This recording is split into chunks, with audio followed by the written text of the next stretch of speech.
Okay. Hope everyone's enjoying the course so far. Hey, this week as you can see, we already talked about the Intel community, a little bit about the Intel cycle, what analysts do, and also the international cooperation. This week, we're going to look at with the role of the analyst with the policymaker. Analysts don't just work for analysts. They don't just write for analysts. The reason analysts do what they do is to help influence policy. Now, that could be policy at a local police department. If you're a crime analyst, maybe you discover a new trend to say, hey, we should put some of our forces over here more on Friday nights when it's a full moon because trends show that there are more car burglaries in this part of town during that time and during that day of the week. Or it could be at the national level. I know some analysts that were able to influence U.S. policy nationwide, U.S. foreign policy.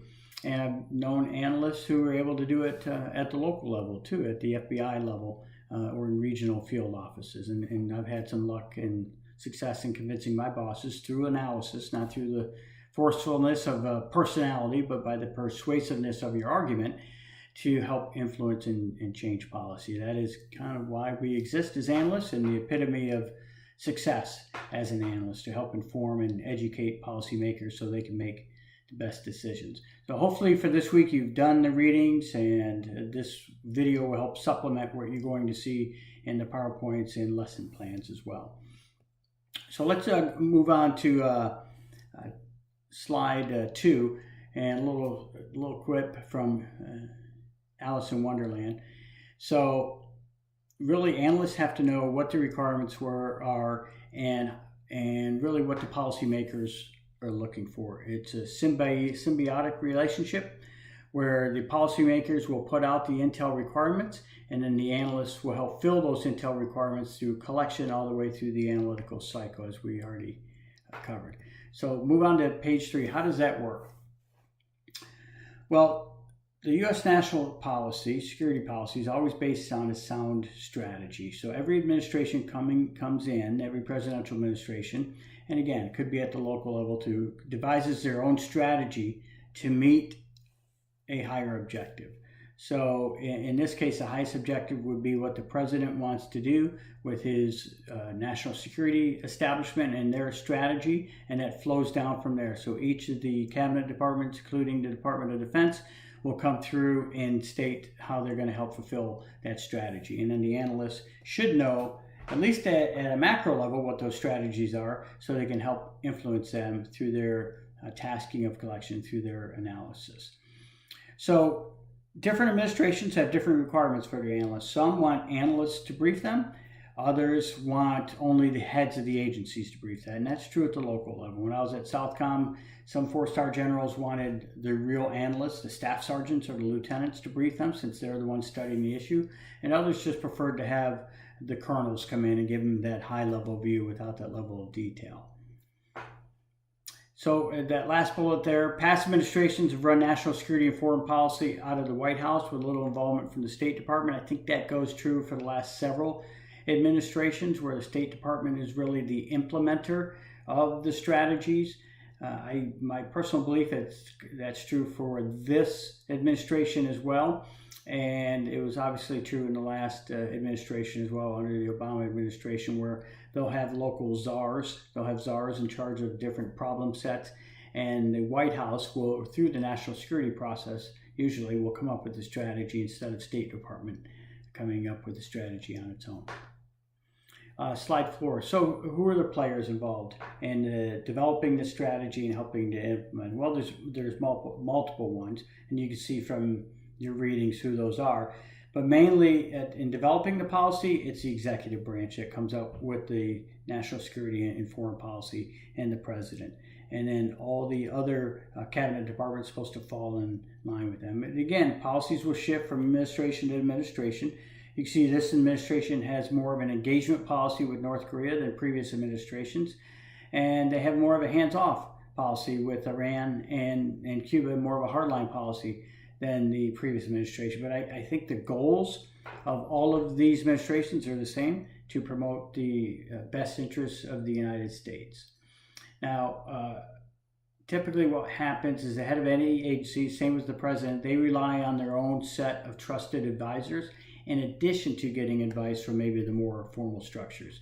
When I was at U.S. Southern Command, the 4-star general had a lot of contacts downrange in Latin America, visiting academics, people that lived in the area who he would bounce ideas off of and receive intelligence really from those individuals, obviously on unclassified nature of what their experiences are, and it allowed him to get another avenue rather than just information from the intel community. Over on slide 5 there, I guess I need to change that picture, after the fall off from Kevin Spacey.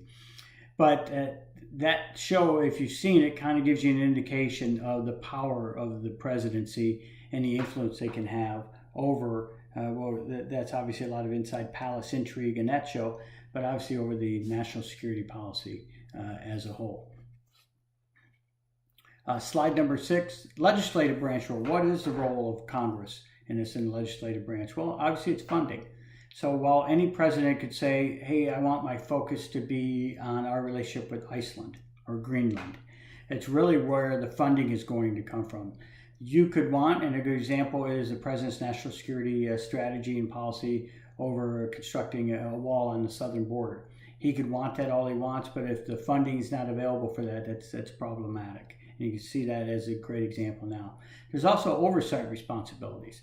So the congressional committees, both on the Senate and the House side, have oversight responsibilities in multiple layers of law enforcement, the intelligence community. So the FBI has to go through the Department of Justice and those oversight committees, but also the intel community and those oversight committees as well. They're also responsible for the passage and approval of treaties that anybody makes. So if, for example, the Trump administration is able to negotiate some kind of treaty with North Korea, they would be, Congress would be in charge of ratifying that treaty. Now, the Obama administration got around that, especially with the climate change and with the agreement with Iran by not calling it treaty. They called it something else, but in essence, it was a treaty. But by calling it an agreement or something else, they got around the requirement to have an approval. Now, if the North Korea negotiations progress and they decide to end the armistice, technically the United Nations is still at war with North Korea with only an armistice in place. That would be negotiated to the United Nations. And their ability to regulate commerce and regulate tariffs. Now, this has changed in the last few administrations where the presidents and the executive branch have exerted more power on the tariff side. You can see that especially in the Trump administration recently with the tariffs against China. And they're able to do that by claiming it's a national security prerogative, which falls under the executive branch. The legislative branch is typically in charge of that, but each presidential administration, this one's no different, tries to exert its authority over the other branches of government. And then you have that back and forth, which the creators intended, creators of the country, the founders, to have that back and forth tension between the legislative and executive branch and obviously the judicial side of the house with the Supreme Court. So while you're thinking, boy, it sure is chaotic in Washington these days, that's really always been the case. It's just more magnified now because of the 24/7 press coverage. So just like between the branches, next slide on 7, just like between the branches, the natural tension is there also between the analysts and policymakers, where the policymakers want definitive answers on a lot of things. The analysts work in shades of gray and probabilities. So it can be based on various factors. First is personalities. So when you're part of the policymaker, whether that's in the executive branch or even a congressional oversight role, generally you have a very limited term.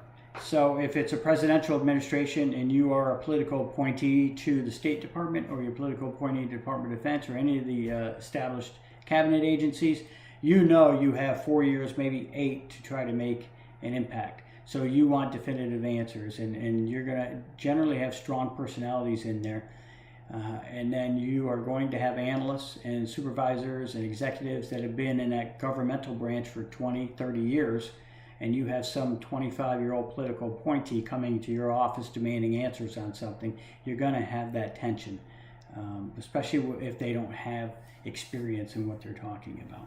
And then it's also the extent of the crisis. So the policymaker might want answers today on Iran or on North Korea, where if that's a hard problem set to collect against, the analyst is not going to be able to get them those answers today. And then it could be topic-based too.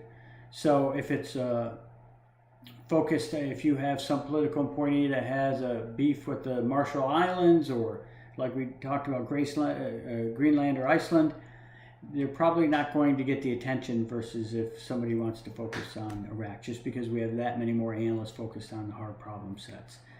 I'll give you an example. One reason I wanted to do this video this week for you is to explain about the CENTCOM example. It was in the press for a while during the Obama administration, where the opposition party, Republicans, mainly Republicans, were saying the Obama administration was pressuring the military to change its assessments of ISIS in Iraq and Syria to show that the Obama administration was making progress against ISIS when in fact they were not. So analysts in CENTCOM complained to the Ombudsman that they were being forced to change their analysis because of the administration's view that they were winning, and the analysts claimed that they had intel alleging the opposite or asserting the opposite, and they were being forced to change it. So obviously in these heightened political tension times, that reached the press, and it also reached congressional investigators, and a whole investigation sprung up out of that. And just like we talked about in previous weeks, you have to go beyond the headlines and really research the facts behind it, and not just live with the one line from Yahoo News or Google News that Obama administration slants intelligence to show they are making progress against ISIS, or anything else that you might read like that. So that's what the analysts believed, that they were changing it. Multiple Inspector General and congressional investigations, but in the end, they found there was no evidence to show that the administration, or anybody really, was trying to shape analytical judgment in that case. I happen to know people that were involved over there. So what actually happened was the J2 at the time, the Brigadier General, who I happened to know at the time, was asking more questions of these analysts than maybe they were used to, especially on their sourcing. So on their papers, you could write back saying, is this source vetted? Is this source accurate? I don't believe that this source is telling the truth. You're going to get that back and forth between policymakers, between supervisors, and analysts all the time. Doesn't mean somebody's trying to shape your analysis. What they're trying to do is make sure the source is correct, and maybe that you're presenting all sides. You're not presenting a slanted view. So what we have now in the analytical community is called views of others, where you could have disagreements in the community. And while most of the agencies might agree that Russia is involved in trying to influence U.S. elections, which they have been for decades, other agencies might say, no, this is more benign. They're just trying to sow confusion and chaos within the whole process, but not trying to influence the elections per se. So really that's what it comes down to, is how that product is written and the sourcing of that product. But the analysts also have to be concerned of their own biases and tradecraft standards, so that they are making sure that their analysis is up to snuff and can weather any criticism from their superiors, but also from policymakers themselves. They cannot be immune to criticism. All analysts hopefully have big egos. That's what we want analysts to have. I've had papers hacked up to death, both as a civilian and as a senior officer. That's okay. When you send in your papers to me, you will get graded, and I will have track changes, I guarantee, on everybody's paper, and just to show you how to become a better writer. You can't take it personally. It's just everybody's trying to make that paper better. Slide 8. Analysts should also avoid incendiary language. So they need to speak in more of a matter-of-fact situation. They shouldn't go out and say, ISIS is the worst terrorist group in history, because if you knew anything about the Huns and other terrorist groups that are much more violent, were causing thousands and tens of thousands of casualties as they raged across Europe and Asia at the time. You just have to make sure that your language is more measured. Also, you should avoid it when analysts are accusing policymakers of any politicization of analysis, when that might not be the case. It might be the analysts that need to tighten up their tradecraft and their analytical standards and how they actually write the products, just to make sure that it's crystal clear. And then also managers have to go through to these policymakers, which again rotate out frequently, to understand, to make them understand that it is the role of the analyst to provide judgment, not to provide policy recommendations, which I provided some feedback in some of your discussion posts, but to provide their judgments based on a sliding scale probability. So they're never going to say, analysts will rarely ever say, that they're 100% certain of something, that something is going to happen. Think of it like the weatherman. The weatherman is rarely going to say, it's 100% certain it's going to rain tomorrow. Because while it might rain in parts of southern Florida, it might not rain in other parts of southern Florida, or a new breeze might come in, or some other factors that render that not possible. So you never want to say 100% certain. So there's always that nuanced language that frustrates policymakers. If policymakers and analysts have to remember this, hate the two-handed responses they get. On the one hand, this could happen. On the other hand, this could happen. Those are the two-handed.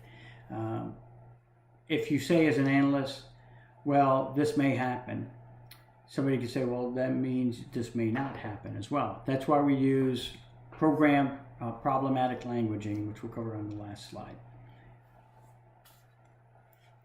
Next slide. So again, policymakers want analysts to give them assurances. Well, is Nicaragua going to invade El Salvador? It's very hard to divine the intentions of somebody, especially when those decision makers overseas might not have that level of influence. So try to imagine what the Chinese are going to do in 5 years or 10 years. Policymakers want to know for sure, where it's very difficult to program that out. Now remember, every time that we tried to come up with certainties in the past, those always led to getting errors wrong. And that was the Cuban Missile Crisis, when some analysts were saying that the Soviets were going to launch first and create a first launch capability in Cuba, and also the Iraq invasion of Kuwait, where the ambassador was assuring everybody that Iraq was just blustering, they weren't going to invade Kuwait. And then obviously the Iraqi WMD, which we've talked about and we'll talk about in future lessons as well. And remember, as an analyst, it's always difficult to compete with unclassified sources, the media, or even Twitter. I grew up during the age of CNN. It started and became in the military when I was a young lieutenant, and the generals would always come on and say, I just saw this on CNN, and because they saw it, it has to be true, right? But that's where the analyst could provide that perspective. Well, it was true at that one base, however, nationwide, they're doing X, Y, and Z. Or this is typical of a military exercise in North Korea in February, for example. Slide number 10. Now, how would you want to inspire more confidence in your analysis? You have to be confident in what you know, but you have to be confident in what you don't know. And you have to use those USIC probability charts to use that terminology correctly. So when you're writing your analytical papers, there is a section in there, you'll say, well, you know, I think this is possible. However, if I had the following sources of information, I would be able to change my judgment. If I had more collection on the inner circle of the North Korean leader, if we had more SIGINT coverage of what their military commanders were thinking or doing or talking about, that could change my analysis. You also have to dig deep. One of the common factors, errors I saw growing up in the military and even the civilian use was relying on single source. And you've seen where that's burned us in the past in some of our errors, where this source has been reliable in the past, so I know it's going to be reliable in the future. You have to keep looking for multiple sources to help confirm or even deny what your original analysis was. And then, as I mentioned, state what you think would change your analysis. Make sure you articulate your sourcing and your credibility. This is common now in the Intel community, but it wasn't as soon as maybe 10, 15 years ago, where you now have to put in your actual writing, although it makes for stilted language. This source has been reporting reliably for the past 17 years in this line of work, and his or her information has been corroborated multiple times. Or you can say this is a first-time source who has not been vetted and who has unknown reliability. That allows the reader of that product to help gauge the reliability of what you're trying to assert. Make sure you're using the methodologies that we're going to teach you here and that you'll learn in further analytical courses to help devil's advocacy. Would say, well, what if I'm wrong? What is the alternative to this? Maybe those really are aluminum tubes for commercial use in Iraq, or for just artillery, but maybe not for chemical weapons. And what tends to happen in the Intel communities, the more people that see your product and approve it, and the more agencies that see it, the more watered down it gets. So you reach the lowest common denominator. So where you might be more confident in sticking your neck out and saying, I think this will happen because A, B, and C, other supervisors, and especially if you're sharing this product with another agency, might not be so confident. And then your language gets watered down. Say, well, there's a possibility that this might happen if A, B, or C happens, but we're not really sure yet.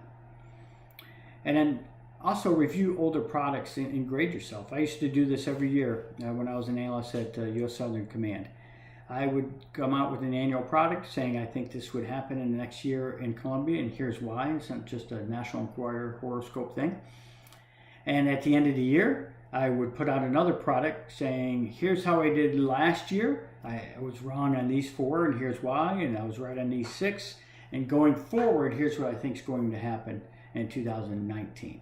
So look at your old products, bring them out. Don't be shy and say, man, I missed the boat on that one, because that ends up raising your credibility.